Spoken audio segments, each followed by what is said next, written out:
টিনের চালের নিচে ছোট ঘর। মা ফজরের নামাজ শেষে হাত তোলে দোয়ার জন্য।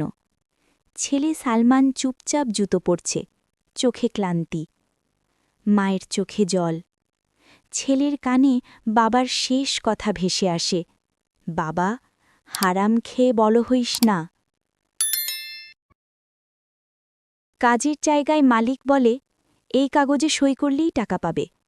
সালমান বোঝে, এটা হারাম। সালমান হাত কাঁপতে কাঁপতে কাগজ ফেরত দেয়। মনে পড়ে মায়ের দোয়া, বাবার আমানাত। সন্ধ্যায় সে ঘরে ফেরে, হাতে কিছু নেই।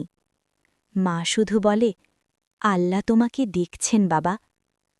কয়েকদিন পর হালাল কাজের সুযোগ আসে। কম বেতন, কিন্তু শান্ত হৃদয়। লাভ কম ছিল, কিন্তু আল্লাহর সাথে সম্পর্ক অটুট ছিল।